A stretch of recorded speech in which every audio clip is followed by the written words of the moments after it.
دجالی فتنے کے بارے میں جو باتیں ہمیں معلوم ہوتی ہیں وہ کیا ہے؟ دجال کے کیا اوصاف ہوں گے، کیا خصائص ہوں گے، دجالی فتنے کے کیا مظاہر ہوں گے، کیا آثار ہوں گے، کیا اثرات ہوں گے؟ اس کی وضاحت میں پہلے تو ایک بات نوٹ کر لیجئے، ایک ہے دجالی فتنہ، ایک ہے ایک شخص معین المسیح الدجال، ان دونوں میں فرق ہے۔ معلوم ایسا ہوتا ہے کہ ایک تو شخص ہوگا جس کا ظہور ہوگا، وہ شخص معین ہوگا، اور اگر احادیث کا تتبع کیا جائے تو معلوم ہوتا ہے کہ وہ یہود کا کوئی بہت بڑا لیڈر ہوگا، اور آخری زمانے میں قریب قیامت کا جو زمانہ ہے، قرب قیامت کا، اس میں جو بڑی عظیم جنگیں ہونے والی ہیں، ان میں جب یہودیوں اور مسلمانوں کا مقابلہ ہوگا اور بہت کریٹیکل سٹیج پر وہ مقابلہ پہنچا ہوا ہوگا، اس وقت حضرت مسیح علیہ السلام کا نزول ہوگا اور وہ دجال اکبر کو یا المسیح الدجال جسے کہا گیا ہے اس کو وہ قتل کریں گے۔ تو المسیح الدجال یہ تو ایک شخص معین ہے۔ البتہ دجالی فتنہ صرف ایک شخص معین کے ساتھ نہیں متعلق، بلکہ اس کے لیے جو احادیث آئی ہیں ان کا جب ہم تتبع کرتے ہیں، ان سب کو جب جمع کرتے ہیں تو معلوم ہوتا ہے کہ وہ ایک خاص کیفیت ہے، ایک خاص دور میں کچھ ایسی کیفیات پیدا ہو جائیں گی کہ جن کو دجالی فتنے سے تعبیر کیا گیا ہے۔ وہ کیفیات کیا ہے؟ میں کچھ احادیث کے حوالے سے وہ میں نوٹ کر کے لایا ہوں، آج آپ کے سامنے رکھ رہا ہوں۔ پہلی بات یہ معلوم ہوتی ہے کہ اس دور میں، اس دجالی فتنے میں، انسان کو جو قواعد طبعیہ ہیں، جو قدرت کی طاقتیں ہیں، کائناتی قوتیں ہیں، ان پر غیر معمولی غلبہ، اختیار حاصل ہو جائے گا، اور وہ دجال متصرف ہوگا ان تمام قواعد طبعیہ پر، بالکل ایسے انداز میں جیسے کبھی انبیاء کرام علیہ السلام کو اللہ تعالیٰ معجزے عطا فرماتا ہے۔ وہ معجزے کہ جو اللہ تعالیٰ کے فضل و کرم سے اللہ کے رسولوں کو عطا ہوئے ہیں، گویا کہ وہ سب کی سب کیفیات ہیں کہ جو دجال کے بارے میں قرآن مجید یا احادیث نبیہ میں وارد ہوئی۔ مثلا پہلی بات یہ بتائی گئی کہ اس کے لیے فاصلہ بے معنی ہو کر رہ جائے گا، انتہائی تیز رفتاری ہوگی جو اسے حاصل ہوگی۔ چنانچہ الفاظ یہ ہے کالغیث استدبرت الریح، وہ ایک ایسے طوفان کے مانند جو ہے وہ سیلاب آئے گا کہ جیسے کوئی بہت زوردار آندھی جو ہے اس کے ساتھ طوفان آیا کرتا ہے۔ آپ سائیکلون کا تصور کیجئے کہ جس طریقے سے وہ ایک انتہائی تیز رفتار ہوا جو ہے وہ طوفان کو لے کر آتی ہے، اس طور سے وہ فتنہ پھیلے گا۔ ایک اور حدیث میں الفاظ ہے فلا تدع قریۃ الا حبطتها فی 40 لیلہ، یہ مسلم شریف کی روایت ہے حضرت نواس بن سمعان رضی اللہ تعالیٰ عنہ سے۔ کوئی قریہ تک نہیں چھوڑے گا دنیا کی کوئی آبادی چھوٹی سے چھوٹی جس میں وہ نہیں پہنچ جائے گا 40 دن کے اندر اندر۔ یہ اس کی تیز رفتاری کا عالم ہوگا، گویا کہ میں تعبیر کر رہا ہوں اسے ان الفاظ سے کہ فاصلہ بے معنی ہو کر رہ جائے گا۔ اسی کے ضمن میں بعض اور روایات آئی ہیں۔ سواری جو ہے اس دجال کی اس کو گدھے سے تعبیر کیا گیا ہے، اس لیے کہ ظاہر بات ہے اس دور میں اور کسی شے کا اگر تذکرہ کیا جاتا ہوائی جہاز کا یا راکٹس کا تو وہ تو لوگوں کی سمجھ میں نہ آتا، اور پہلے انہیں ساری سائنس پڑھانی پڑتی تب وہ الفاظ استعمال کرتے، لہذا وہ اس کا خچر، اس کا جس پر سواری ہوتی ہے، لیکن اس کی تیز رفتاری کے لیے الفاظ آئے ہیں کہ اس کا ایک قدم اگر مکے میں ہوگا تو دوسرا قدم شام میں جا کر پڑے گا، اور الفاظ یہ آئے ہیں کہ اس کے دونوں کانوں کے درمیان فاصلہ جو ہے وہ 40 باع کا یعنی 80 ہاتھ کا ہوگا۔ بلکہ حضرت علی رضی اللہ تعالیٰ عنہ کے خطبے میں جو اس کا بیان ہوا ہے کہ اس کا ایک کان جو ہے وہ 30 ہاتھ لمبا کان ہوگا اس کا۔ ابھی ذرا یہ صرف احادیث آپ سنتے جائیے، پھر اس کے بارے میں ان سب کو جوڑ کر جو ہمیں نتیجہ نکالنا ہے اس پر گفتگو بعد میں ہوگی۔ اسی طرح آواز کا معاملہ کہ اس کی آواز 4 دانگ عالم میں بیک وقت سنی جائے گی۔ الفاظ یہ ہے ینادی بصوت لہو یسمع لہو ما بین الخافقین، وہ ایک ایسی آواز کے ساتھ پکارے گا کہ جسے مشرق و مغرب کے مابین رہنے والا ہر شخص سنے گا۔ اس کی آواز جو ہے گویا کہ وہ تمام فاصلوں کے جو پردے ہیں اس کے لیے وہ حائل نہیں رہیں گے، بلکہ یہ کہ اس کی آواز جو ہے پوری دنیا میں مشرق و مغرب میں بیک وقت سنائی دے گی۔ تیسری بات معلوم ہوتی ہے کہ علاج معالجہ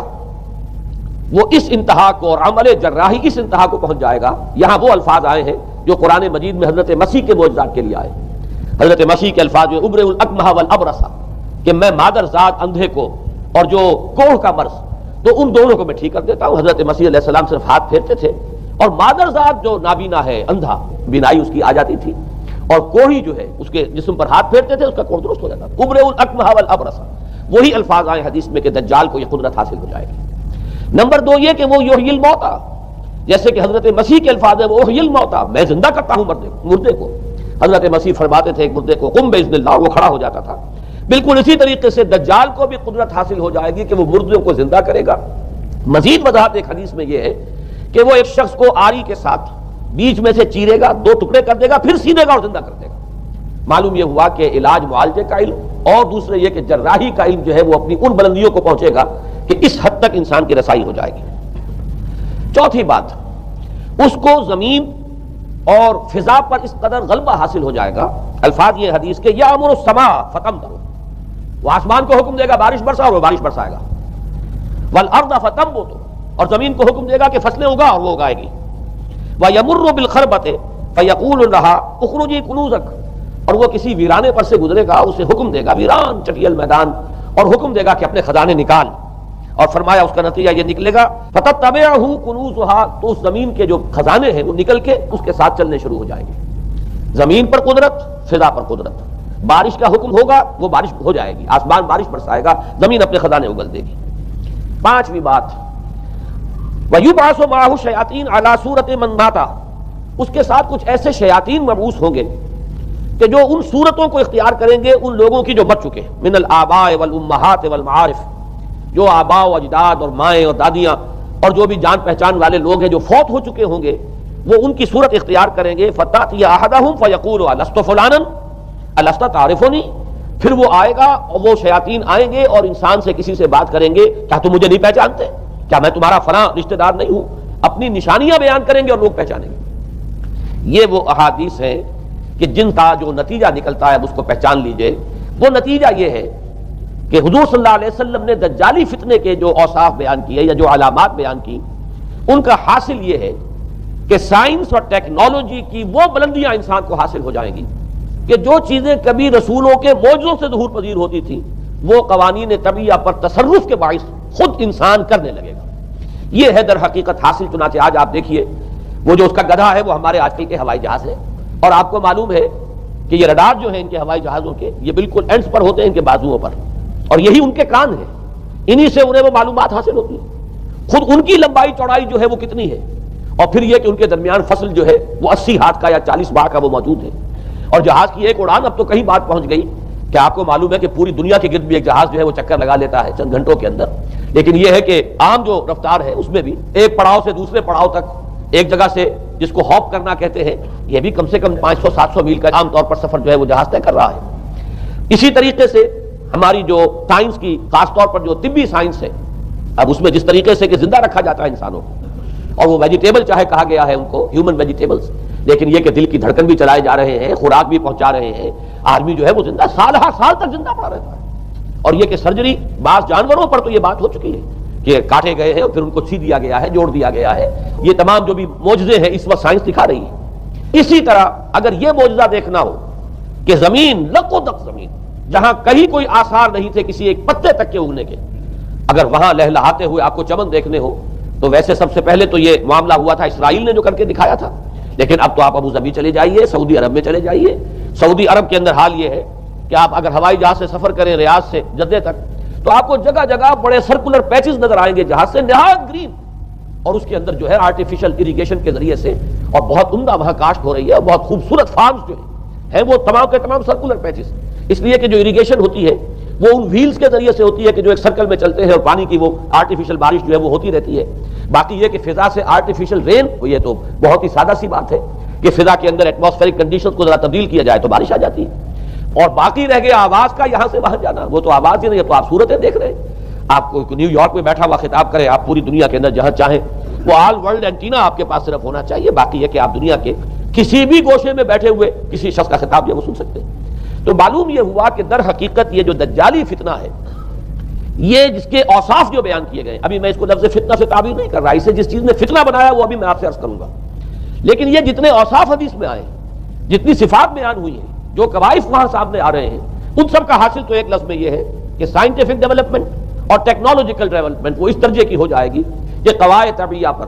فورسز آف دی نیچر پر انسان کو تصرف اور تسلط حاصل ہو جائے گا، اور وہ انہیں استعمال کرے گا، اور اس طریقے سے اس کے اندر وہ ساری کی ساری کیفیات جیسے کہ آج ہم دیکھ رہے ہیں اپنی نگاہوں کے سامنے وہ پیدا ہو جائیں گے۔ اب سوال یہ ہے کہ اس شے کو فتنہ کس چیز نے بنایا، یہ بات سمجھ لیجئے۔ جہاں تک سائنسی ترقی کا تعلق ہے، تکنیکی ترقی کا تعلق ہے، یہ چیزیں فی الاصل فتنہ نہیں ہے، یہ تو وہ علم آدم الاسماء کلھا کا ظہور ہے۔ اللہ تعالیٰ نے ازل میں حضرت آدم علیہ السلام کو جو صلاحیت عطا فرما دی تھی، یہ ایکسفولیشن ہے اس کا ظہور ہے،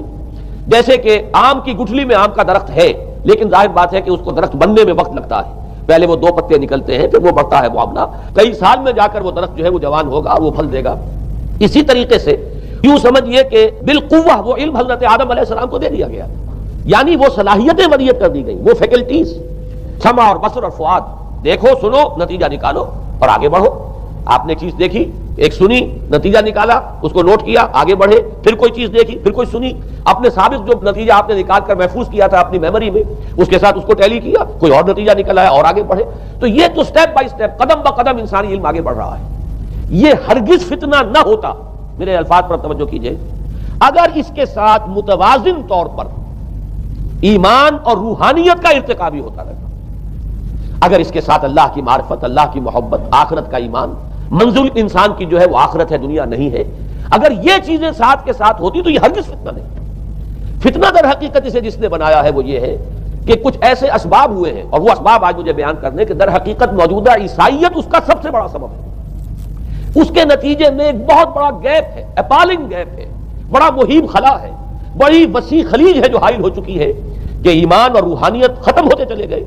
اور یہ ٹیکنیکل اور سائنٹیفک ڈیولپمنٹ بڑھتی چلی گئی۔ ان دونوں کے درمیان جو مہیب خلا پیدا ہوا ہے اس نے اسے فتنہ بنا دیا ہے، اور عظیم ترین فتنہ بنا دیا ہے۔ ورنہ اگر اس کے ساتھ ہی اللہ پر ایمان، آخرت پر ایمان، اور انسان کے اندر ایمانی کیفیات، اس کی روحانی کیفیات اگر یہ بھی برقرار رہتی، بلکہ اس کے ساتھ متوازن طور پر ان کو ترقی کرنا چاہیے تھی، تو یہ ہرگز فتنہ نہیں ہے۔ تو پہلی بات یہ سمجھ لیجئے کہ اگرچہ دجالی فتنے کے جو صفات، اس کے اوصاف، اس کی علامات، اس کے مظاہر جو بھی حدیث کے ذریعے سے ہمیں معلوم ہے، جس کا میں نے ابھی آپ کے سامنے تذکرہ کیا، وہ سب در حقیقت تعبیر ہے، اس دور کا جو محاورہ ہے، اس دور کی جو زبان ہے، اس دور میں جن الفاظ سے گفتگو کی جا سکتی تھی، اس دور کے ایڈیم میں آج کی جو سائنٹیفک اور ٹیکنالوجیکل ترقی ہے گویا کہ اس کی تعبیر کی گئی ہے کہ وہ دجالی فتنہ ہوگا۔ لیکن اس شے کو فتنہ بنانے والی شے در حقیقت یہ ہے کہ ایک بہت بڑی خلیج حائل ہو چکی ہے ایمان اور روحانیت، اور دوسری طرف سائنٹیفک اور ٹیکنالوجیکل ڈیولپمنٹ میں ان دونوں کے درمیان اتنا بعد اور فصل پیدا ہو گیا ہے کہ جس کی وجہ سے اس نے فتنے کی شکل اختیار کی۔ اس کا سبب کیا ہے، آج ہمیں اس پر غور کرنا ہے۔ دیکھیے حضرت مسیح علیہ السلام کا دین، اور جیسا کہ میں نے عرض کیا ہے سورہ کہف کے پہلے رکوع میں تذکرہ انہی کا ہو رہا ہے، وَيُنذِرَ الَّذِينَ قَالُوا اتَّخَذَ اللَّهُ وَلَدًا مَا لَهُم بِهِ مِنْ عِلْمٍ وَلَا لِآبَائِهِمْ كَبُرَتْ كَلِمَةً تَخْرُجُ مِنْ أَفْوَاهِهِمْ يَقُولُونَ إِلَّا كَذِبًا فَلَعَلَّكَ بَاخِعٌ نَفْسَكَ عَلَىٰ آثَارِهِمْ إِن لَّمْ يُؤْمِنُوا بِهَٰذَا، اور رسول آنے والا نہیں تھا۔ اللہ تعالیٰ کی طرف سے اس دین کو، اس شریعت کو ایک پروٹیکشن حاصل ہے، لہذا ایک جزء کی حد تک گمراہی جو ہے پھیل سکی، کل پر محیط نہیں ہوئی۔ لیکن بدقسمتی سے دین مسیحی کے بارے میں یہ ہوا کہ کچھ عرصے تک تو کشمکش رہی ہے، اصل دین مسیحی پر بھی جو کاربند لوگ تھے اور جو اس کے اوپر مستقیم رہے وہ قائم کچھ عرصے تک رہے ہیں، لیکن ہوتے ہوتے تقریباً اس دور تک آ کر جب کہ حضور کی بعثت ہوئی ہے، اصل دین مسیحی کے ماننے والے تقریباً ختم ہو چکے تھے، شاذ لوگ رہ گئے تھے، اور ان میں بھی یہ جرت نہیں تھی کہ اپنے اصل دین کا وہ اظہار کر سکے، بلکہ ہوتے ہوتے ان 600 سالوں کے اندر یہ ہوا کہ وہی پالزم جو ہے در حقیقت اس نے ہی مسیحیت کی شکل اختیار کر لی۔ یہ پالزم جو ہے یہ ہے در حقیقت، یوں سمجھیے کہ ادیان عالم کی تاریخ میں سب سے زیادہ گمراہ کن مذہب، جس کا رد عمل پیدا ہوا ہے یورپ میں، جس نے کہ اس دجالی فتنے کی شکل اختیار کی ہے۔ میں یہ چاہتا ہوں کہ اس کے ضمن میں چند باتیں آج آپ کے سامنے رکھوں۔ پال نے جو دین مسیحی میں یا دین اسلام میں جو صحیح دین ہے اللہ کا، اس میں 3 تبدیلیاں بنیادی کی۔ سب سے پہلا تو وہی جو قرآن کہہ رہا ہے، الذین قالوا اتخذ اللہ ولدا، مسیح کو، حضرت مسیح علی نبینا علیہ الصلوۃ والسلام، انہیں خدا کا بیٹا قرار دیا گیا۔ اور اس میں بھی نوٹ کیجئے بیٹے کے لیے عربی زبان میں 2 لفظ ہیں، ابن اور ولد۔ ابن کا لفظ ذو معنیین ہے، 2 معنی ہے اس کے، ابن بیٹے کو بھی کہتے ہیں، اور ابن کا کوئی معنوی تعلق بھی ہو سکتا ہے، صرف بیٹا نہیں۔ ابن السبیل مسافر کو کہتے ہیں، راستے کا بیٹا، یعنی چونکہ راستے کے ساتھ اس کا ایک تعلق ہے، راستہ چل رہا ہے، وہ تو ابن السبیل ہے۔ ابن الوقت، وقت کا بیٹا، وہ وقت کا بیٹا اس معنی میں نہیں ہے، بلکہ یہ ہے کہ جو ہر وقت جو ہے حالات کے مطابق گرگٹ کی طرح اپنا رنگ بدلتا چلا جائے، چلو تم ادھر کو ہوا ہو جدھر کی، وہ ابن الوقت ہے۔ تو ابن الوقت اسی طریقے سے جو میں نے دوسری مثال دی ہے، ان کو اگر آپ سامنے رکھیں گے تو معلوم یہ ہوا کہ ابن کے تو دونوں معنی ہو سکتے ہیں، لیکن ولد یہ بالکل مخصوص ہے اولاد کے معنی میں۔ ولد یہ تو گویا کہ صلبی اولاد، اور عیسائیت وہ ہے مذہب کہ جس نے کہ بدترین شرک کی صورت اختیار کی ہے، اور ان کے ہاں عقیدے میں یہ الفاظ ہیں کہ مسیح اللہ کا، خدا کا صلبی بیٹا ہے، تاکہ کوئی شک نہ رہ جائے کہ کوئی اور نسبت ہے جسے ابن سے تعبیر کیا گیا، کوئی اور تعلق ہے جس کے لیے یہ لفظ اختیار کیا گیا، صلبی کا لفظ استعمال کیا گیا ہے کہ یہ خدا کا صلبی بیٹا ہے۔ اور یوں سمجھیے اس کا جو نتیجہ نکلا کہ بیٹا اگر کسی کا ہے تو ظاہر بات ہے کہ وہ ہم جنس ہے، ہم نوع ہے اپنے باپ کا۔ انسان کا بیٹا انسان ہوگا، سید زادہ جو ہے سید کا بیٹا سید ہوگا، مغل کا بیٹا مغل ہوگا، گھوڑے کا بیٹا گھوڑا ہوگا، گدھے کا بیٹا گدھا ہوگا۔ معلوم یہ ہوا کہ بعین ہی جو کچھ بات ہوتا ہے وہی بیٹا ہوتا ہے۔ لہذا اس لفظ نے در حقیقت شرک کی بدترین صورت اختیار کی کہ بالکل اللہ کے برابر، اللہ کا ہم نوع، گویا کہ بدترین شرک جو ہے شرک فی الذات ہے۔ اور شرک فی الذات کی بدترین صورت یہ ہے کہ جو عیسائیت میں آئی ہے کہ حضرت مسیح علیہ السلام کو اللہ کا صلبی بیٹا قرار دیا گیا۔ اب اس کے نتیجے میں چونکہ ظاہر بات ہے کہ آخر بائبل بھی موجود تھی، اس بائبل کو ایک دم کیسے ختم کر دیتا سینٹ پال کہیں یا بہرحال میں تو لفظ سینٹ اس کے ساتھ استعمال نہیں کرنا چاہتا، لیکن چونکہ ہمیں یہ ہدایت ہے قرآن مجید کی بھی کہ جو باطل معبود بنا لیے جاتے ہیں انہیں بھی ہم کو ان کے لیے توہین والے الفاظ استعمال نہ کریں، لہذا میں یہ لفظ استعمال کر رہا ہوں، ورنہ جی تو چاہتا ہے کہ کوئی اور لفظ اس کے لیے استعمال کیا جائے، لیکن جو بھی اس وقت دنیا میں اس کا معروف نام ہے پال، سینٹ پال، تو اس نے چونکہ ظاہر بات ہے کہ پوری بائبل کو کیسے ختم کر دیتا،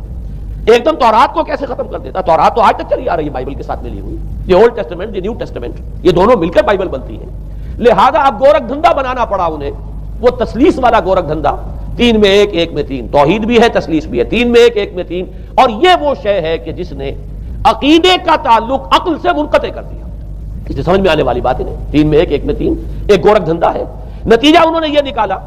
کہ ڈوگما در حقیقت اس کا عقل سے کوئی تعلق نہیں، ڈوگما بس عقیدہ ہے، اور اس عقیدے ہی کے اوپر سارے دین کی بنیاد ہے، باقی وہ عقل میں آئے نہ آئے، عقل کے لیے قابل قبول ہو یا نہ ہو۔ یہ بات اچھی طرح سمجھ لیجئے کہ اگرچہ ہمارے ہاں بھی ہم بھی یہ بات کہتے ہیں کہ بہت سے حقائق جو ہے کائنات کے وہ ایسے ہیں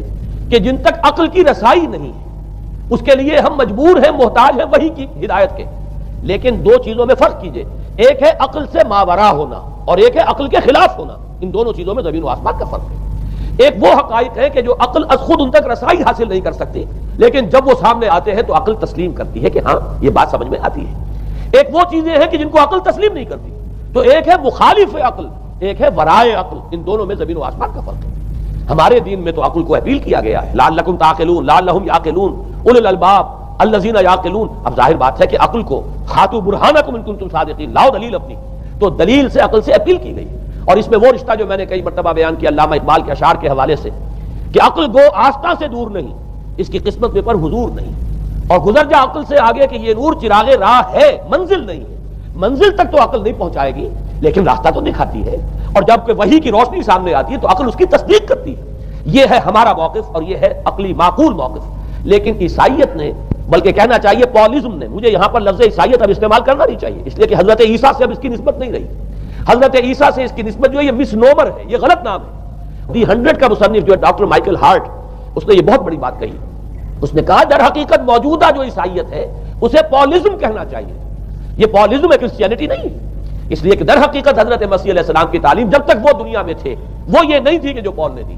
البتہ اس نے پال کو بہت بڑا شخص مانا، اس میں کوئی شک نہیں، اس لیے کہ اس نے تاریخ کے ایک دھارے کا جو ہے وہ رخ موڑ دیا ہے، اللہ تعالیٰ کے صحیح دین کو گویا کہ قلع قمع کر کے ایک نیا دین اس طریقے سے پھیلایا ہے کہ آج بھی شاید دنیا میں کثیر ترین تعداد عیسائیت ہی کے نام لیواؤں کی ہے، واللہ عالم، یا شاید گوتم بدھ کے ماننے والوں کی ہے۔ بہرحال یہ کہ بہت بڑی تعداد میں آج حضرت مسیح علیہ السلام کی طرف جو منسوب ہے غلط طور پر دین، اس کے نام لیوا دنیا میں ہے۔ اس اعتبار سے وہ یقیناً اس کا تو حق لگتا ہے کہ اس کا نام بھی اس کتاب میں آئے کہ جس نے تاریخ کے اوپر اثرات اپنے پیدا کیے۔ اور حضرت مسیح علیہ السلام جب تک دنیا میں تھے، عیسائیت کی حقیقت بنی اسرائیل یا یہودیت کے ایک فرقے سے زیادہ نہیں تھی،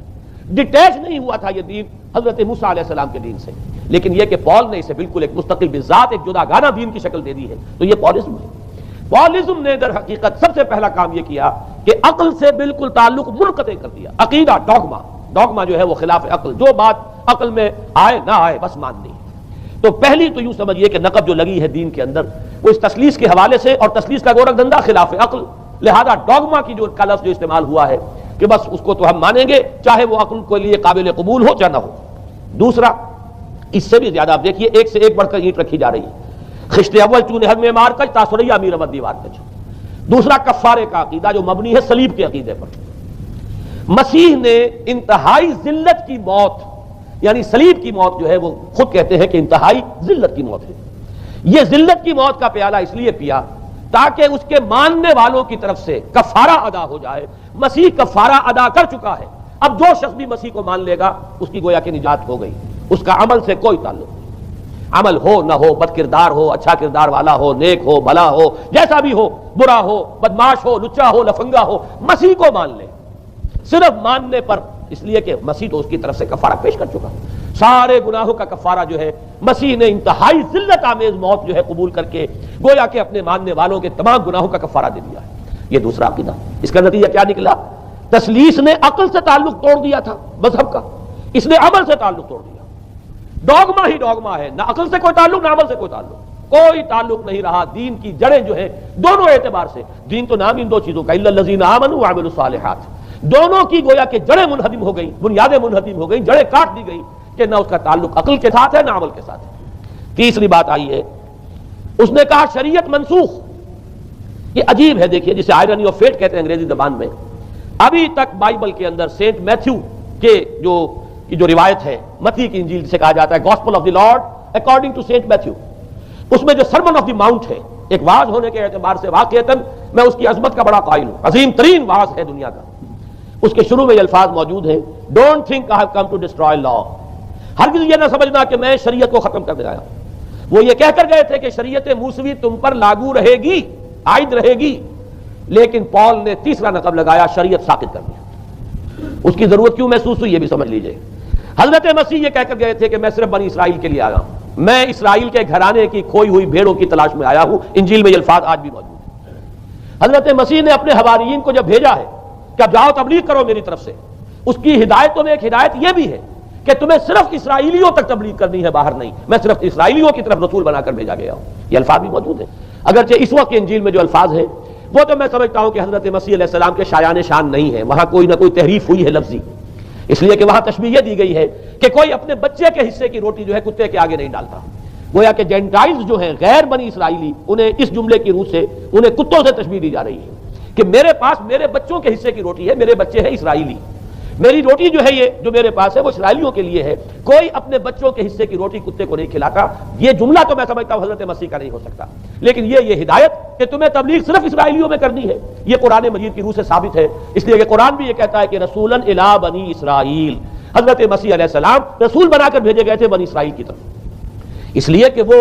یوں سمجھیے کہ جسے ہمارے ہاں عام اصطلاحات میں علماء کہا کرتے ہیں تاج و تخت ختم نبوت، وہ تاج و تخت ختم نبوت تو ابھی منتظر تھا محمد رسول اللہ صلی اللہ علیہ وسلم کی آمد کا، کہ وہی آئیں گے تو انہی کی بعثت ہوگی پوری نوع انسانی کی طرف۔ آپ سے پہلے کسی رسول کی بعثت پوری نوع انسانی کی طرف نہیں ہوئی بشمول حضرت مسیح علیہ السلام۔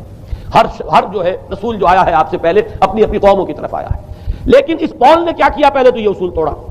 ہم اس دین مسیحی کی یا جو پالزم ہے اس کی اب تبلیغ کریں گے غیر اسرائیلیوں میں بھی۔ وہاں انہیں دقت پیش آئی، شریعت موسوی بڑی بھاری شریعت ہے، اب وہ بھاری شریعت جو ہے اس کو قبول کرنا تو لوگوں کے لیے آسان نہیں ہے۔ انہوں نے یہ کیا کہ یہ شریعت تم پر ساقط، شریعت کا بوجھ تم پر نہیں، برڈن آف لا یہ تمہارے لیے نہیں ہے۔ اور میں یہاں مثال دے دینا چاہتا ہوں، میں نے ہی تاریخ نے اپنے آپ کو دہرایا ہے، عبداللہ ابن سبا نے جو فتنہ شروع کیا تھا ہمارے ہاں،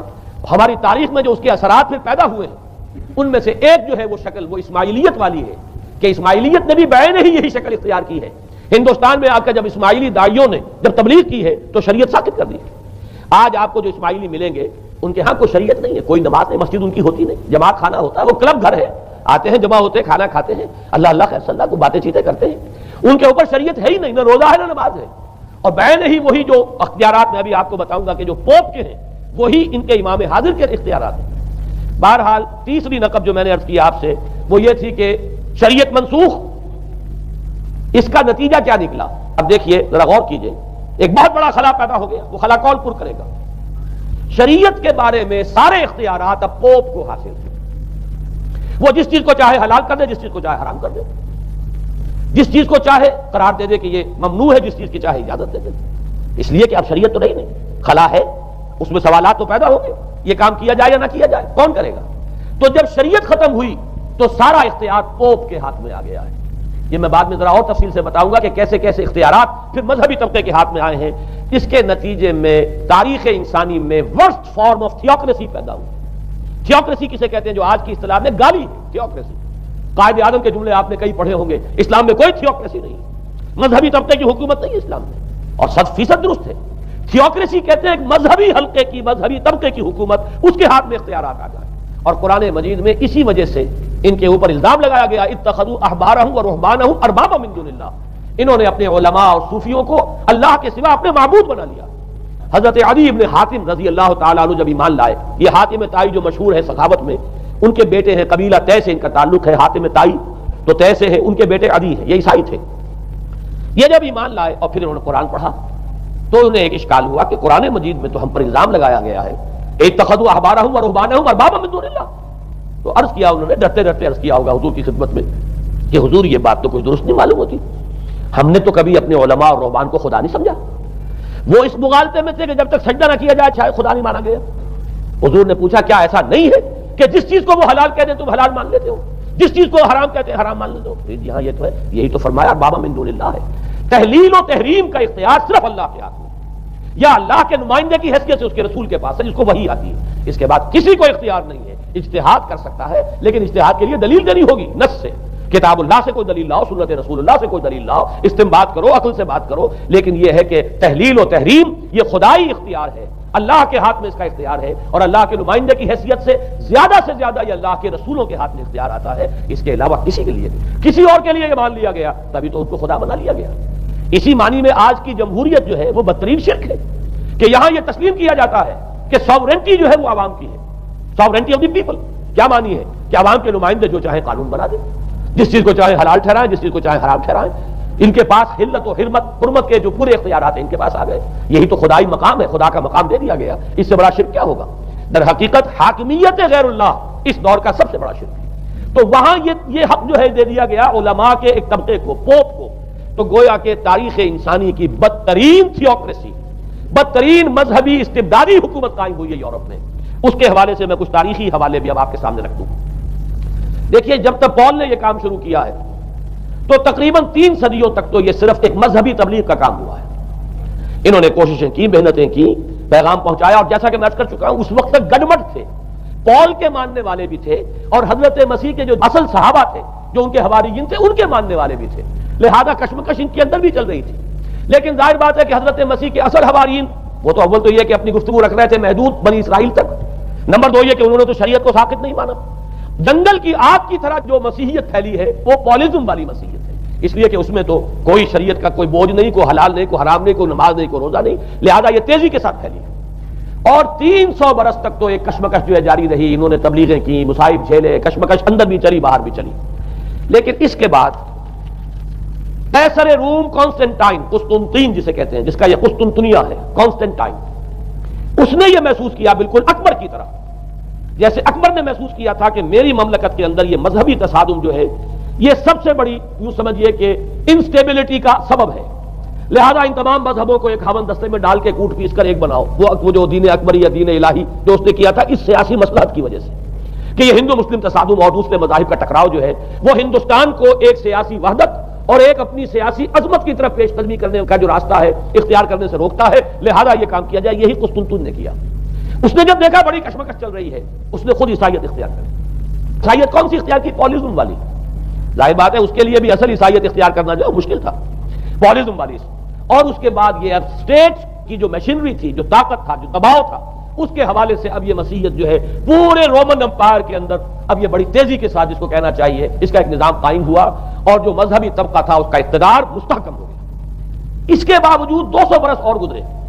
یونان چونکہ بہت بڑا مرکز تھا علم کا، فلسفے کا، سائنس کا، حکمت کا، آپ کو معلوم ہے یہ تمام ارسطو ہو، افلاطون ہو، یہ سب یونان کے ہیں، ارشمیدس ہو، یہ تمام کے تمام جو بھی ہے، تو سائنس اور فلسفہ دونوں اس کا گہوارہ یونان تھا۔ یونانی حکما اعتراض کرتے تھے، لہذا سن 529 اس کو نوٹ کر لیجئے، جسٹینین ایک قیصر تھا اب قسطنطین کے 200 برس بعد، اس نے اپنی پوری مملکت میں فلسفہ اور سائنس کی تعلیم حرام قرار دی۔ کوئی نہ فلسفہ پڑھ سکے گا نہ سائنس، جو فلسفہ پڑھے گا اس کو مرتد قرار دے دیا جائے گا اور زندہ آگ میں جلا دیا جائے گا۔ انکوزیشن کورٹس قائم ہوئی، وہ صرف مذہبی عدالتیں اس لیے قائم ہوتی تھی کہ جس کے بارے میں معلوم ہو جائے کہ یہ فلسفہ پڑھتا ہے یا یہ سائنس پڑھتا ہے، اس لیے کہ فلسفہ اور سائنس دونوں جڑ کاٹتے ہیں اس ڈوگما کی۔ وہ ڈوگما جو پالیزم والا ڈوگما ہے اس کی جڑ کھودنے والی ہے دونوں چیزیں، اور چونکہ وہ دونوں عقل کو اپیل کرتی ہیں، یہ ڈوگما عقل کے متضاد ہے، لہذا مذہب کا تحفظ اسی طرح ہو سکتا ہے کہ اب ان دونوں کو بالکل ممنوع قرار دے دیا جائے۔ یوں سمجھیے کہ تقریباً 1000 برس تک یورپ میں، چونکہ سب سے بڑی امپائر یہی تھی، یورپ میں فلسفہ اور حکمت اور یہ سائنس کی تعلیم ممنوع رہی۔ یہ ہے در حقیقت سب سے پہلا کام جو جسٹینین نے کیا 529 میں۔ اس کے بعد آگے چل کر پوپ کا جو اقتدار ہے وہ اتنا زبردست بنا ہے، پوپ کو اختیار حاصل ہو گیا جس چیز کو چاہے وہ قانون کا درجہ دے دے، اس لیے کہ شریعت تو ہے نہیں، خلا پوپ کون کرے گا؟ پوپ کو کرے گا۔ پوپ کو اختیار حاصل ہو گیا وہ جس کے گناہ چاہے معاف کر دے. اب دیکھیے اگرچہ ویسے تو گناہ پہلے ہی معاف ہو گئے کہ جس نے مسیح کو مان لیا گناہ تو معاف ہو گئے اگلے پچھلے سب، لیکن یہ کہ پھر بھی ایک خلش رہ جاتی ہے انسان کے دل میں، چونکہ ایک اخلاقی حص انسان کے اندر اللہ نے پیدا کی ہوئی ہے. جب کوئی شخص کرتا ہے، کوئی بدکاری کرتا ہے، کوئی چوری کرتا ہے، ڈاکہ ڈالتا ہے، تو وہ جو ایک کانشنس ہے وہ جو پرک کرتا ہے اس کو بھی ختم کرنے کے لیے اگر پوپ یا کارڈینل یا اس کے کسی نمائندے کے سامنے جا کر اعتراف گناہ کر لو اور کچھ اس کی مٹھی گرم کرو، کچھ ہدیہ پیش کرو، تو توبہ نامہ، معافی نامہ تمہیں دے دیا جائے گا، اور وہ جو چیز ہے وہ تمہارے لیے سند ہے کہ کوئی تم سے باز پرس تمہارے گناہ کے نہیں ہو سکے. پھر ان کی قیمتیں تھیں، ان کے لیے بڑی بڑی جو ہے ہدیے مقرر کیے گئے تھے. تیسری چیز بائبل کا اول تو یہ کہ مفہوم جو ہے وہ کوئی سند نہیں ہے، اس لیے کہ بائبل ہانٹ کر رہی تھی نا، اولڈ ٹیسٹمنٹ بھی ہے، یہ حضرت مسیح کی یہ 4 انجیلیں بھی ہیں، یہ تعلیم کچھ اور ہے، لہذا بائبل جو ہے وہ سند نہیں ہے. سند پوپ کا جو ہے فرمان وہ سند ہے. بائبل کی شرح کرنے کی، بائبل کی طرف سے کوئی دلیل لانے کی کسی کو کوئی حق حاصل نہیں. یہ جبر تھا، یہ تشدد تھا یورپ میں. یہ وہ دور تھا جبکہ اسلام پھیل رہا تھا. میں نے اس لیے آپ سے کہا تھا، نوٹ کرایا آپ کو، 529 میں جسٹینین کا یہ فرمان ہے، 571 میں حضور کی ولادت ہو رہی ہے، وہی صدی ہے. اور 630 کے آس پاس، بلکہ 629 کے آس پاس سلطنت روما کے ساتھ مسلمانوں کا ٹکراؤ شروع ہوا ہے. تو یہ تاریخی ان کو ریلیشن جو ہے ذہن میں رکھیے. جس وقت مسلمان آئے اور 200-300 برس جو ان کے عروج کے ہیں،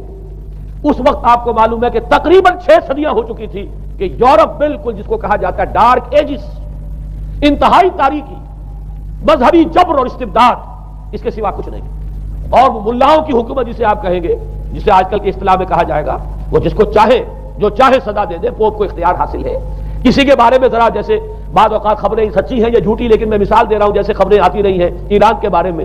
کہ کہیں اگر معلوم ہو گیا ہے تو پاسداران انقلاب پہنچے اور سمری ٹرائل اور فوراً ختم کیا آدمی کو. اس قسم سے انکوزیشن رپورٹس جو ہیں وہ کورس وہاں قائم ہوئی، اور یوں سمجھیے کہ لاکھوں افراد تحت کیے گئے، زندہ جلائے گئے. لیکن اس کے بعد جب عالم اسلام میں وہ روشنی پھیلی، اور خاص طور پر بنو عباس کے زمانے میں، اب بھاگ بھاگ کر وہاں جو بھی تھے فلسفے کے اور سائنس کے کوئی دلچسپی رکھنے والے، وہ بھاگ کر عالم اسلام میں آ گئے. یہاں اب وہ کتابیں جو ہے ان کے ترجمے ہوئے. خاص طور پر مامون اور ہارون الرشید کے زمانے کے اندر یہ علم جو ہے ہندوستان سے بھی لیا، یونان سے بھی لیا مسلمانوں نے، اور اس کے بعد یہ غرناطہ اور قرطبہ کی یونیورسٹیوں کے ذریعے سے اس علم نے پینیٹریٹ کیا ہے دوبارہ یورپ میں. دیکھیے سرکل کیسے بنا ہے. یونان کا علم آیا ہے پہلے عالم اسلام میں، مڈل ایسٹ میں، اور پھر ادھر سے ہو کر چکر کھا کر اور اسپین کی یونیورسٹیوں کے ذریعے سے یورپ میں انٹروڈیوس ہوا ہے. اس وقت پھر اصلاح مذہب کی تحریک شروع ہوئی، اور ساتھ ہی تحریک احیاء العلوم رینیسنس، اس کے نتیجے میں وہاں بیداری پیدا ہوئی. لیکن یہ بیداری اب آپ نوٹ کر لیجئے، ایک تو پروٹیسٹنٹ مذہب پیدا ہوا اور کئی سو برس تک تصادم رہا کیتھولکس کے اندر اور پروٹیسٹنٹس میں. پورے اسلام کی تاریخ میں کبھی اتنے خونی فسادات نہیں ہوئے ہیں، کبھی بھی شیعہ سنی فساد بھی کبھی اتنا نہیں ہوا جتنا کہ کئی سو برس تک رومن کیتھولکس اور پروٹیسٹنٹس کے مابین یورپ میں ہوتا رہا ہے. بلکہ اس میں تو ایسے ایسے واقعات آتے ہیں کہ لگ بھگ 10 لاکھ افراد جو ہیں وہ ختم ہوئے ہیں. یہ آپس کا تصادم جو تھا، پروٹیسٹنٹ مذہب جو پیدا ہوا اصلاح مذہب کی تحریک کے ذریعے سے، اور وہ رومن کیتھولک پاپائیت والا نظام، ان کے درمیان جو تصادم ہوا، 10 لاکھ کی تعداد بتائی جاتی ہے کہ آدمی مارے گئے. بلکہ فرانس کا ایک شہر ہے، وہاں تو 19 دن تک مسلسل قتل عام کیا گیا پروٹیسٹنٹس کا، اور وہاں حاملہ عورتوں کے جو ہے پیٹ چاک کر کے بچے نکال کر ان کو بھی جو ہے ختم کیا گیا ہے. یہ سارا ظلم جو ہے وہاں ہوا ہے، تصادم ہوا ہے. اس کے نتیجے میں آپ خود سوچئے کہ کس قدر نفرت پیدا ہوئی عوام کے اندر مذہب سے. اس کے ساتھ ہی اب وہ علم شروع ہوا، سائنس شروع ہوئی. لہذا علم اور سائنس دونوں کی جڑ میں مذہب سے شدید نفرت پیدا ہوئی. یہ ہے وہ سبب کہ جس نے یہاں سے راستے علیحدہ کر دیے. اور مذہب چونکہ جبر کرتا ہے، مذہب چونکہ عقل کے اوپر بیڑیاں بٹھاتا ہے، پہلے بٹھاتا ہے، بیڑیاں ڈالتا ہے، اور مذہب چونکہ تشدد کرتا ہے، لہذا مذہب کے خلاف ایک نفرت، ایک ریئیکشن. یہ ہے اس ساری سائنسی ارتقاء اور سائنٹیفک اور ٹیکنالوجیکل جو ڈیولپمنٹ ہوئی ہے، اس کی جڑ میں مذہب سے نفرت جو ہے اس کے بیج بو دیے گئے. اور یہ 200-250-300 سال میں اب یہ جو چناور درخت بن کر آیا ہے کہ ایک طرف سائنس کی ترقی، ٹیکنالوجی کی ترقی آسمان کو چھو رہی ہے. آج انسان چاند کے اوپر تو انسان کے قدم جو ہے پہنچ چکے ہیں، اور آپ کا ایک راکٹ جو ہے وہ پورے تمام سیارے جو ہیں جو ہمارے سولر سسٹم کے ہیں ان سب کا چکر لگا کر اور وہ سے باہر چلا گیا ہے خلا کے اندر. کہاں گیا کچھ پتا نہیں، لیکن یہ کہ تقریباً یوں سمجھیے کہ 77 کا چلا ہوا وہ، اور 12 برس تک اس نے سفر طے کیا ہے. کم سے کم سولر سسٹم کا جو ہے اس نے پورا جو ہے احاطہ کیا ہے. اور جو میں نے آپ کو وہ احادیث سنائی ان کے حوالے سے بات کیا سمجھ میں آئی کہ یہ سائنٹیفک، ساری کی ساری سائنٹیفک ڈیولپمنٹ، یہ ٹیکنالوجیکل ڈیولپمنٹ، لیکن چونکہ اس کے ساتھ مذہب کا انکار ہے، خدا پر ایمان نہیں ہے، آخرت کا یقین نہیں ہے، روح کا گویا کہ انکار، روحانیت تو بہت دور کی بات ہے، روح کا بھی انکار۔ نتیجہ یہ ہے کہ ان دونوں چیزوں کے مابین وہ گیپ جسے میں نے کہا تھا ایپالنگ گیپ، ایک بہت بڑا گیپ ہے جو پیدا ہو چکا ہے۔ اب میں حدیث آپ کو سنا رہا ہوں، بخاری شریف میں جو روایت ہے، حضور نے فرمایا کہ دجال کے ماتھے پر لکھا ہوا ہوگا کافارا، کفر۔ الفاظ یہ ہے انہ مکتوب بین عینیہ کافارا، علیحدہ علیحدہ، یقرأہ کل مومن کاتب و غیر کاتب، وہ اس طرح نمایاں لکھا ہوا ہوگا کہ ہر شخص اسے پڑھ لے گا، چاہے وہ لکھنے والا ہو چاہے نہ ہو، لکھا پڑھا ہو چاہے نہ ہو۔ یعنی اس تہذیب کی پیشانی پر کفر لکھا ہوا ہے، مذہب سے دشمنی، مذہب سے بودھ، مذہب سے دوری، مذہب کی ہر چیز کی نفی۔ آج جو ایک ورلڈ سویلائزیشن ہے، ایک عالمی تہذیب ہے جس کا کہ غلبہ ہے ہمارے اس پورے گلوب پر، اس میں تین چیزوں کے مقابلے میں تین چیزوں کی اہمیت ہے۔ خدا کی اہمیت نہیں ہے، ہوگا، ہم انکار بھی نہیں کرتے، لیکن ہم جانتے بھی نہیں کہ ہے کہ نہیں۔ ہاں، اہمیت کائنات کی ہے، غور کرو، کائنات کے قوانین کو سمجھو، ایکسپلائٹ کرو، قوت جو ہے نیچر کی قوت اس کو مسخر کرو، اس کو استعمال کرو، ہوگا خدا ہے یا نہیں ہے، چھوڑو اس بحث کو۔ اصل اہمیت جو ہے وہ کائنات کی۔ اسی طرح اصل اہمیت اس جسم کی ہے، مادے کی ہے۔ روح ہوگی کوئی شے ہمیں نہیں پتا، نہ ہم دیکھ سکتے ہیں، نہ ہم اسے چھو سکتے ہیں، نہ چکھ سکتے ہیں، ہوگی، لیکن یہ کہ اصل جو ہے اہمیت وہ مادے کی اور جسم کی، اس کی فکر کرو۔ اسی طریقے سے حیات دنیاوی، اصل شے حیات دنیاوی ہے، اس کو بناؤ، سنوارو، بہتر سے بہتر زندگی گزارو، ویلفیئر سٹیٹ ہو، بہت ہی عمدہ ماحول ہو اور ہر چیز کو، لیکن حیات اخروی ہوگی، اب تو آرام سے گزرتی ہے، آخرت کی خبر خدا جانے ہے یا نہیں ہے، اس سے ہمیں کوئی بحث نہیں۔ تین چیزوں کے مقابلے میں تین چیزوں کی اہمیت، یا یوں کہیے کہ تین چیزوں کے مقابلے میں مقابل کی تین چیزوں کو بالکل غیر اہم، اس کی طرف کو توجہ نہیں۔ توجہ کا ارتکاز کائنات پر ہے، ذات باری تعالیٰ پر نہیں۔ ذات و صفات باری تعالیٰ ایک صرف علمی موضوع ہے، اصل توجہ کی شے کائنات ہے۔ روح ہوگی کوئی شے، اصل شے جسم ہے اور مادہ ہے۔ حیات اخروی ہمیں نہیں پتا، کسی نے واپس آ کر خبر نہیں دی مرنے کے بعد، لہذا ہم نہیں کہہ سکتے ہے کہ نہیں ہے۔ البتہ یہ کہ حیات دنیا بھی تو ہے، اس کو مضبوطی کے ساتھ تھامو، اس کو بہتر بناؤ۔ توجہ کا اصل ارتکاز حیات دنیاوی پر ہے۔ یہ ہے وہ گلوبل سویلائزیشن جو در حقیقت یورپ سے ابری، اور یورپ سے ابری ہے، اس کی بنیاد میں مذہب کی دشمنی موجود تھی۔ جو رد عمل تھا در حقیقت اس پاپائیت کے نظام کا، جو پولزم کے ذریعے سے دنیا میں قائم ہوا، یہ وجہ ہے۔ اور آج انسان جہاں کھڑا ہے، غور کیجئے، انتہائی ہولناک جنگ جو ہے وہ اس کے سر پر ایک خطرے کے طور پر مسلط ہے۔ دو جنگیں اس ایک صدی میں ایسی ہو چکی ہیں جنہیں اپنے ورلڈ وار 1 اور ورلڈ وار 2، اتنے بڑے پیمانے پر قتل و غارت دنیا میں پہلے کبھی نہیں ہوئی، اس لیے کہ پہلے فوجوں کی جنگیں ہوتی تھی، آبادیوں پر جا کر کہیں کوئی قتل عام ہو گیا، ورنہ یہ کہ قبضہ لیا، پہلے وہ کسی اور کی ریت تھے، اب کسی اور کی ریت ہو گئے۔ آیا بابر آیا، اس نے پانی پت کے میدان کے اندر ابراہیم لودھی کو شکست دے دی، دلی میں آ کر اس نے کسی کا خون نہیں بہایا، بس وہ آ کے تخت پر قابض ہو گئے۔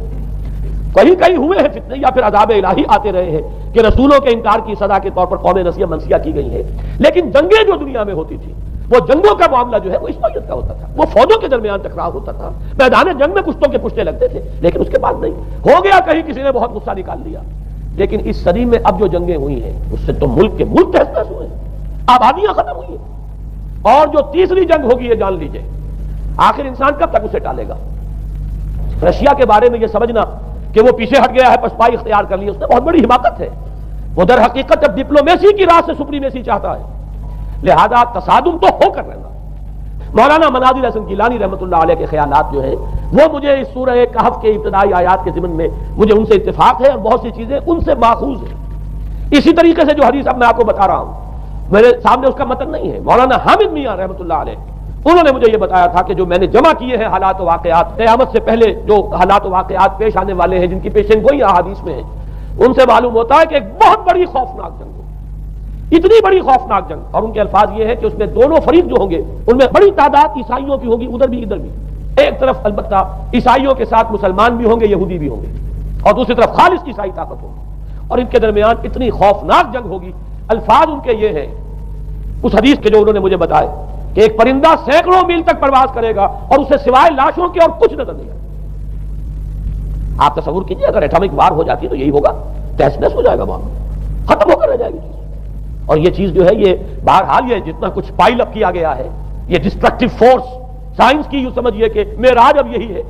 اب تو سٹار وارز کی باتیں ہو رہی ہیں کہ صرف زمین پر نہیں، باہر بھی یہ جنگیں ہمیں لڑنی پڑیں گی، لیکن یہ کہ اس کا کیا حال ہوگا۔ امریکہ میں ایک پکچر تیار کی گئی تھی، دی ڈے آفٹر غالباً اس کا نام ہے، اس میں ایک نقشہ دکھایا گیا ہے اس قدر ہولناک کہ یہ 100 اونچی منزلہ عمارتیں جو ہے یہ ایسے جیسے کہ کچے گھروں ہوتے ہیں، ایسے وہ پگھل کر رہ جائیں گی، اور یوں سمجھیے کہ انسان جو ان کے اندر ہوں گے، ایک ایک منزل کے اندر، ایک ایک ایسی 100 منزلہ عمارت کے اندر ہزاروں آدمی ہوتے ہیں، جیسے کہ کوئی ایسی کالونی ہو کوئی ان کی چیونٹیوں کی، اور اس پوری کالونی کو آپ اپنے پاؤں سے مسل دیں، ایسے انسانوں کا حال ہو اگر وہ جنگ ہو جاتی، جس کا نقشہ کھینچا گیا ہے۔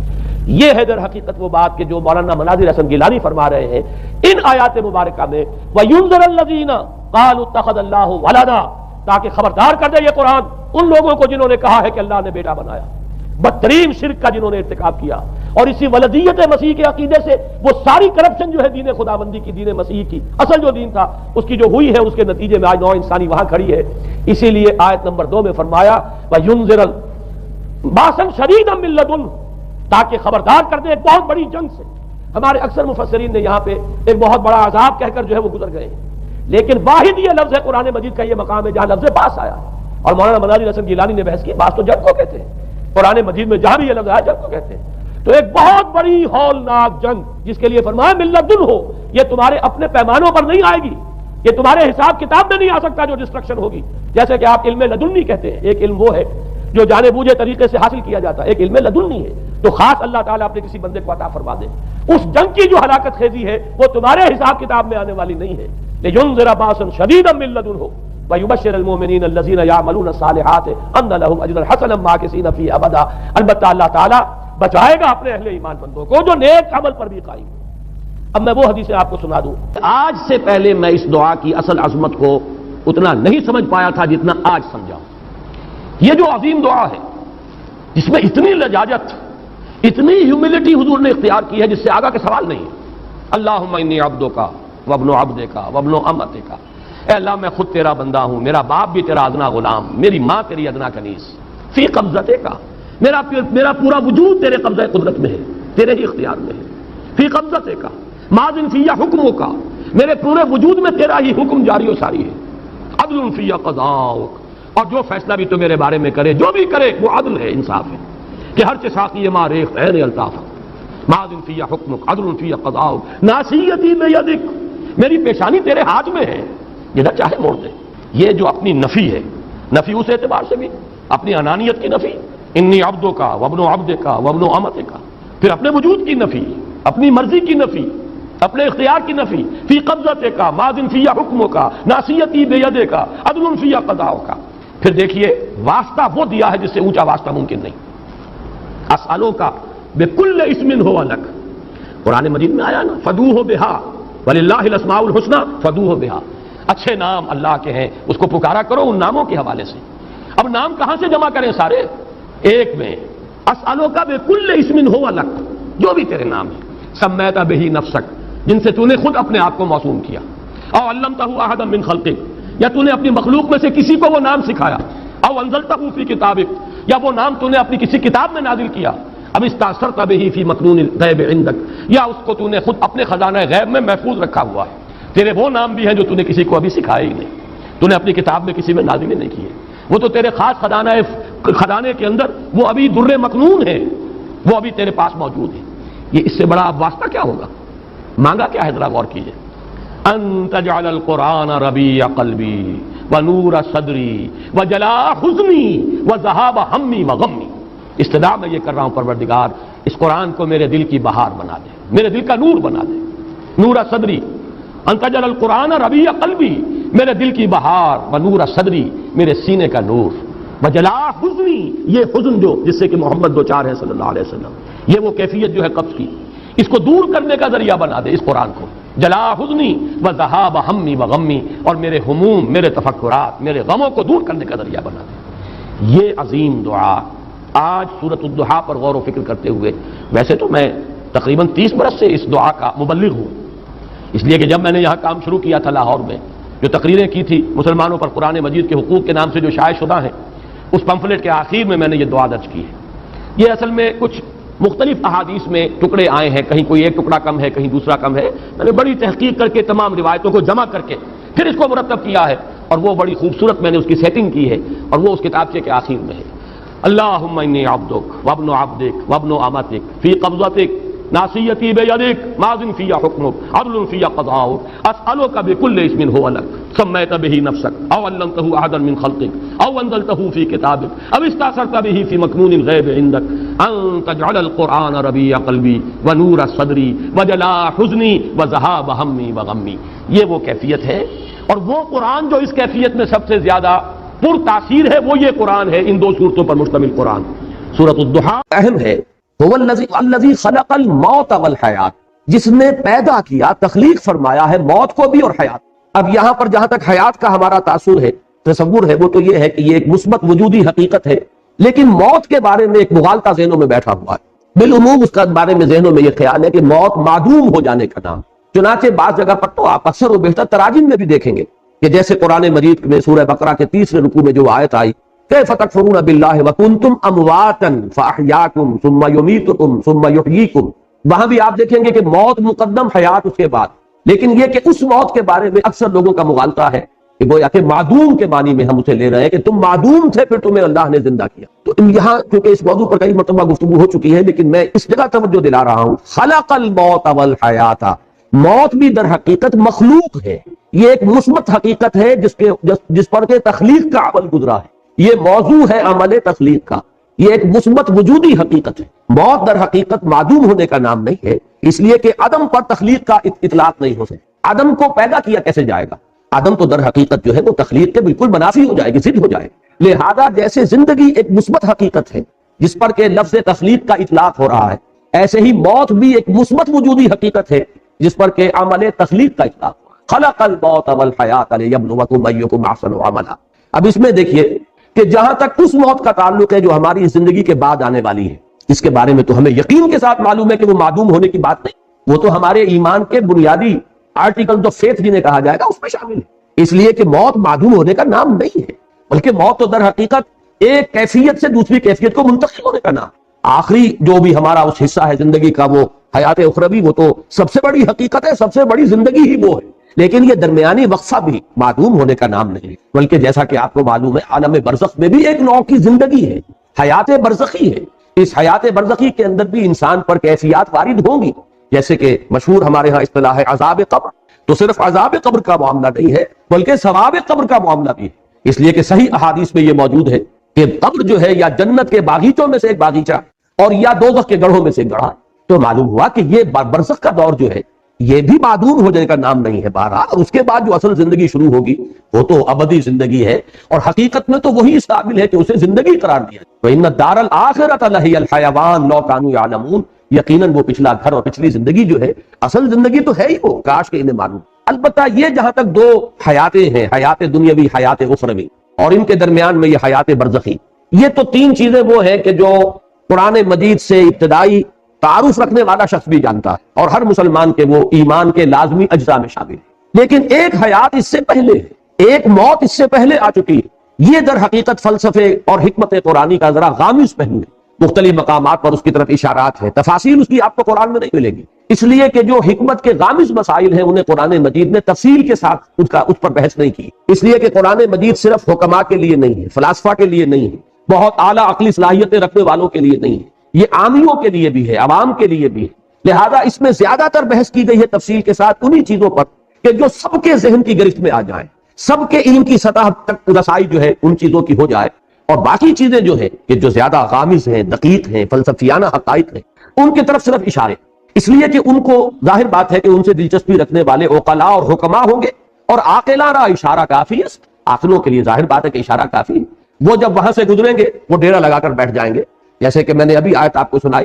کیف تکفرون باللہ وکنتم امواتا فاحیاکم ثم یمیتکم ثم یحییکم ثم الیہ ترجعون. معلوم ہوا 4 ادوار ہیں، ایک موت پہلے تھی، پھر اس کے بعد احیا ہوا ہے، پھر اب یہ زندگی آئی ہے، پھر اماتہ ہوگا، پھر اس کے اوپر موت کا عمل وارد ہوگا، پھر احیا ہوگا، اور پھر وہ زندگی ابدی ہو جائے گی. لیکن یہ مضمون جو ہے اپنی کلائمیکس میں جو سامنے آیا ہے وہ سورہ غافر یا سورہ مومن، یہ 2 نام ہیں سورہ مبارکہ کے، اس کی جو آیت ہے. اور میں نے سن 66 میں ایک مضمون لکھا تھا حقیقت زندگی کے عنوان سے، جو پہلے ہفت روزہ الاعتصام میں چھپا، پھر میثاق میں چھپا، پھر حکمت قرآن میں چھپا. میں بار بار، چونکہ وہ میری بہت ہی محبوب تحریروں میں سے ہے، پہلی مرتبہ اس میں نے اس آیت مبارکہ کی طرف اشارہ کیا اور مولانا عبدالغفار حسن صاحب کا مدینہ میں اس وقت تھے، مدینہ منورہ میں یونیورسٹی میں پڑھاتے تھے، وہاں سے مجھے خط آیا کہ یہ پہلی مرتبہ تم نے اشارہ کیا ہے اور ایک بہت بڑی علمی حقیقت ہے کہ جو ہاتھ آئی ہے۔